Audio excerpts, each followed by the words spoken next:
How's it going, everybody? Welcome back to the channel and welcome back to another Battlefield 2042 video. So today there is actually a crap ton of news regarding Battlefield 2042. DICE finally came out on Twitter and announced some of their plans for the future. There is a patch going live tomorrow, there's a bunch of updates in regards to Portal, they're actually adding a scoreboard, and there's already a lot of community backlash from said changes that are going to happen. So we're going to go over all that in today's video. But first, I'd like to talk about today's sponsor, Surfshark VPN. Now, you can never be too sure of how safe your personal information is on the internet. I know from personal experience that you can get your passwords and credit card information stolen pretty easily, but luckily there's now a way you can protect your data online, and that's with Surfshark VPN. Surfshark is a VPN service that is easy to use and loaded with security features to keep your information safe. When activated, Surfshark encrypts all data sent via the internet, protecting your private information such as your passwords, photos, personal messages, and any of your other sensitive data online. But that's not all. With Surfshark, you can change your geographical location to trick apps into thinking you live somewhere else. Recently, I've been trying to watch all of the MCU movies with my girlfriend,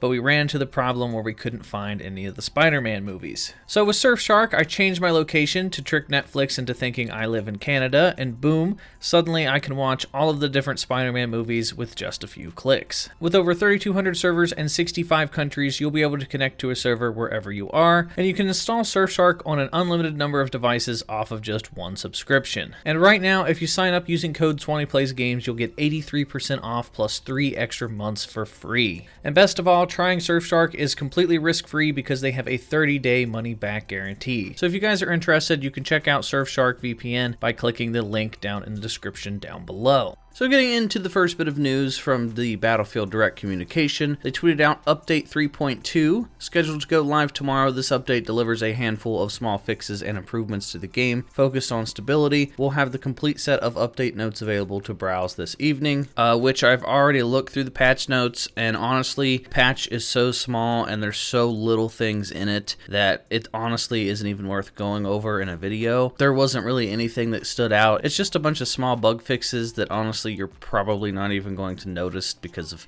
just how wonky Battlefield 2042 is. It's just a small little patch that doesn't really significantly change anything. So instead of making this a 20-minute long video, we're just going to skip over the patch notes part. So the second thing they said was Update 3.3. Our next update after 3.2 arrives in mid to late February and features a refreshed scoreboard alongside further changes that have been in the works since we returned after the holidays. So that's definitely concerning that the next update isn't going to be until mid to late February. This game's already on life support. There's so few people that are playing this game that, it's getting hard for people to find matches on all platforms. So the fact that we're not getting the next update for like another month, that could be the final nail in the coffin. And this pretty much confirms the leaks and the data mines that we're not going to get Season 1 until March. If we're not going to get a significant update until mid to late February, then, of course we're not getting Season 1 in February. So unfortunately, the leaks and data mines were true, and they're not starting Season 1 until March. And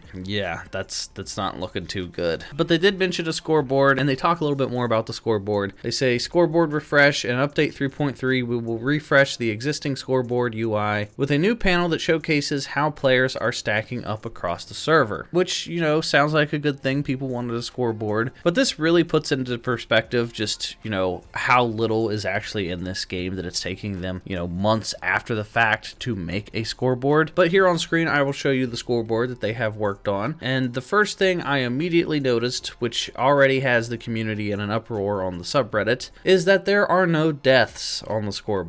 And, something as simple as a scoreboard, DICE is screwing up. And now they did say this is a work in progress, which I'll get into here in a minute, but the fact that, they even made this little mock-up scoreboard and didn't include deaths really just goes to show just how hard they are going out of their way to try to not show the community the death counter. They do not want to show people deaths for some reason. I'm assuming it's because people will get upset if they see that they've died a lot, and of course, people aren't happy about this. This little mock-up scoreboard that they have here, I think looks clustered and not good at all. Honestly, I would get rid of the stuff on the left because honestly, who stops mid-game to check the ribbon counters? It feels kind of pointless, and a lot of it just looks clustered. It doesn't look clean. I don't like the way that this looks. Like, the very first thing you see is the score tab, and then assists, and then revives. It feels like it's missing the basics, and people aren't very happy about this. But going forward, they did say that the scoreboard will receive further updates beyond this refresh. This isn't a one and done deal for us. Expect to see us iterate on this further once it's live in game. We look forward to your feedback once the new scoreboard goes live in February.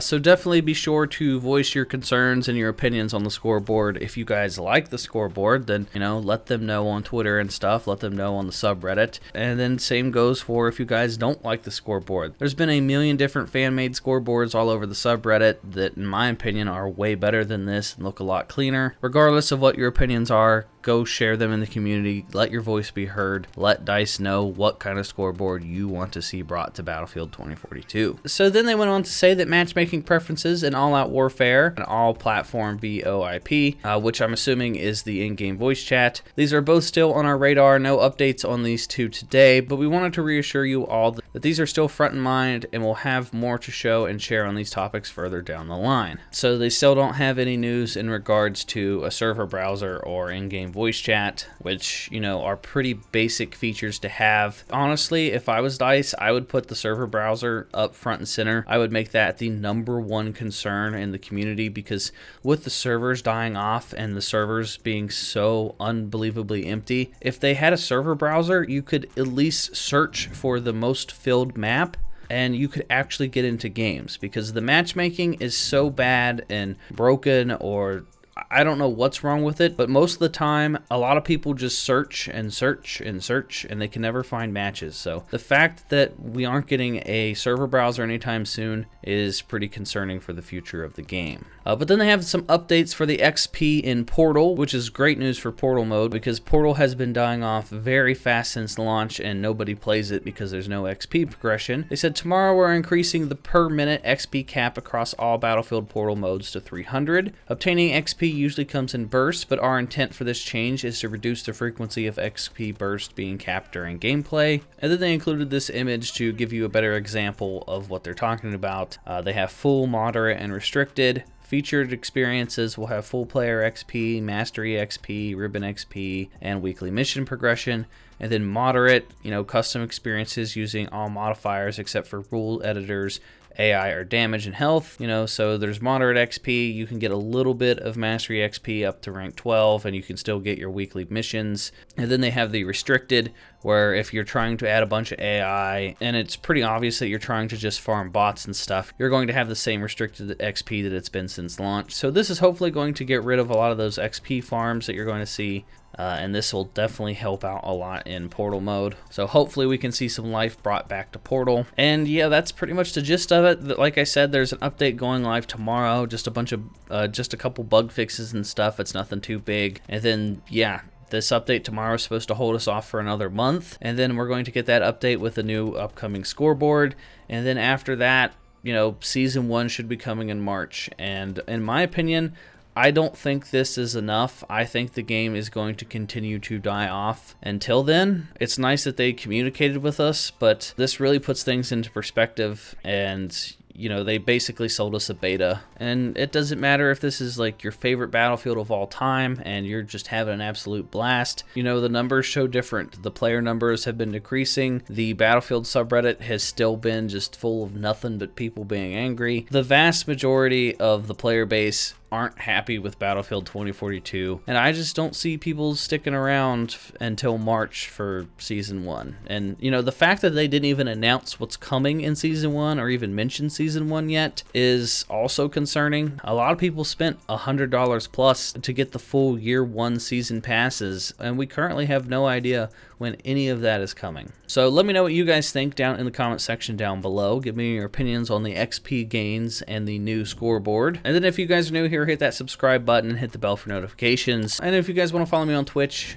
I stream there at SwanyPlaysGames Live. And if you guys want to stay updated on when I do live streams and when I post new videos, you could join the channel's Discord. All those links are found in the description down below. And that is going to do it for me, everyone, and I will talk to you all in the next video.